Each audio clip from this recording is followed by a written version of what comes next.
નમસ્કાર મિત્રો.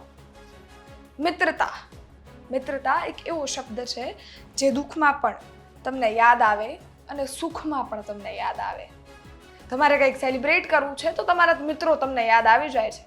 દુઃખ પડે છે, પૈસાની જરૂર આવે છે તો પણ તમારા મિત્રો તમને યાદ આવે છે.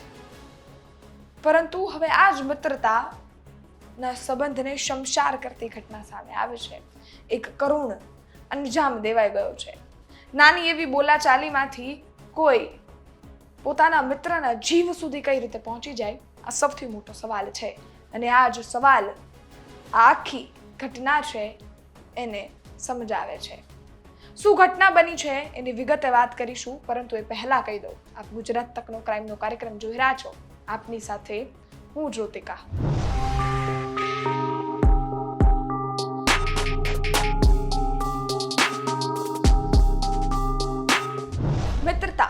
મિત્રતામાં તમે બધા જ મોજ શોખ કરવા માટે તમારા મિત્રોને સાથે લઈને ચાલતા હો છો.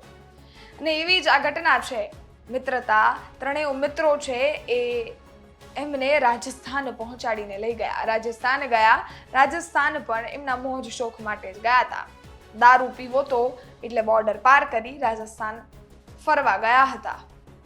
ફરવા તો ગયા, પરંતુ દારૂ પીવા બેઠા અને દારૂ પીવા બેઠા પછી ભાન ભૂલી ગયા. કોઈ નાની એવી વાતમાંથી બોલાચાલી સુધી વાત પહોંચી ગઈ. બોલાચાલીથી મનમાં ખંતપેટ રહી ગયો અને એ જ કટાક્ષ, એ જ મતભેદ કોઈના જીવ સુધી પહોંચી ગયો. આ ઘટના અરવલ્લીની છે. અરવલ્લીના લોકો છે, અરવલ્લીના ભાઈબંધ દોસ્તારો છે, એ રાજસ્થાન ગયા હતા અને ત્યાં જ એમના મોજ શોખમાં દારૂ પીવા બેઠા હતા. એ દારૂ પીતા પીતા બબાલ થઈ ગઈ અને બબાલમાં એક યુવકે, એક મિત્રએ પોતાના મિત્રને ચાકુ લઈ અને ઘા મારી દીધો. એનાથી એનું મૃત્યુ થઈ ગયું. અને એના આ પાપને સંતાડવા માટે એણે એવું કહ્યું કે કોઈ એક્સિડન્ટ થયું છે, અમારું એક્સિડન્ટ થયું છે અને એટલે આ ઘટના, આ યુવક છે એનું મોત થયું છે. બોડી પોસ્ટમોર્ટમ માટે મોકલાય છે અને પોસ્ટમોર્ટમમાંથી સૌથી ચોંકાવનારી ઘટના સામે આવે છે. અને ઘટના એવી હોય છે કે આ મર્ડર છે. ત્યારબાદ પોલીસ કામગીરી ચાલુ કરે છે અને કામગીરી કરતા કરતા ખબર પડે છે કે આ એનો જ મિત્ર છે જેણે એક નાની એવી બબાલમાંથી ચાકુ લઈ અને એની છાતીમાં ઘા ઝીકી દીધો છે. સમગ્ર બાબતે એ મિત્ર જે આરોપી બન્યો છે એની ધરપકડ પણ થઈ ગઈ છે અને પોલીસનું નિવેદન પણ આવ્યું છે. શું કહી રહ્યા છે તે સાંભળીએ. તારીખ 26/5/2026 ના રોજ ભિલોડા પોલીસ સ્ટેશન ખાતે એક મર્ડરનો ગુનો દાખલ થયો છે. એમાં હકીકત એવી છે કે તારીખ 14/5/2026 ના રોજ આ કામના જે ફરિયાદી છે, એમના દીકરા રાહુલભાઈ ધનજીભાઈ અને તેનો મિત્ર સાવંત ગોપાલભાઈ, એ ઈડરના વાસડોલ ગામેથી ડાલુ લઈને નીકળેલા અને 15 તારીખે એ એમનો જે મિત્ર છે, મરણ જનારનો મિત્ર સાવનભાઈ ગોપાલભાઈ, એના ઘરે ભિલોડા ખાતે રોકાયેલા. ત્યાં એના બીજા 2 મિત્રો પણ સાથે મળેલા અને એ લોકોએ 15 તારીખે એવું પ્લાનિંગ કરેલ કે પિકઅપ ડાલુ લઈ અને ઝાંઝરી, જે રાજસ્થાનની બોર્ડર છે, ત્યાં આગળ ઠેકા ઉપર જઈને દારૂ પીવા માટે ગયેલા. અને દારૂ પીને જ્યારે પરત આવી રહેલા હતા ત્યારે રસ્તામાં આ જે મરણ જનાર છે એમની સાથે બોલાચાલી થયેલી અને બોલાચાલીમાં એમને ચપ્પુ મારી દેવામાં આવેલું.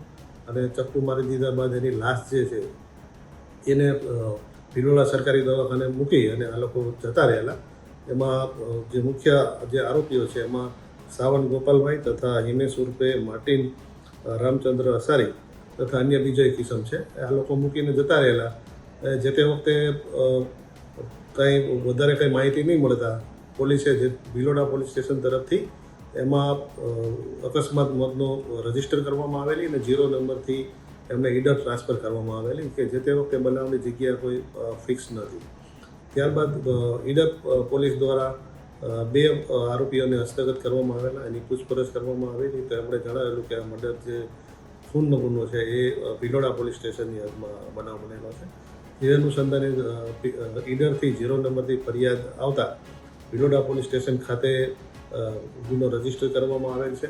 બંને આરોપીઓ પૈકી એક આરોપીનો કબજો મેળવી લેવામાં આવેલ છે અને એની અટક કરી અને આગળની કાયદેસરની કાર્યવાહી હાલ ચાલુ કરેલ છે. આપે સાંભળ્યા અરવલ્લી જિલ્લાના ડીવાયએસપી જેને સમગ્ર બાબતે વાત કરી છે અને ઘટના ક્યાંથી શરૂ થઈ અને એને આટલો કરુણ અંજામ શું કામ મળ્યો તેની વાત પણ આપણને કરી છે.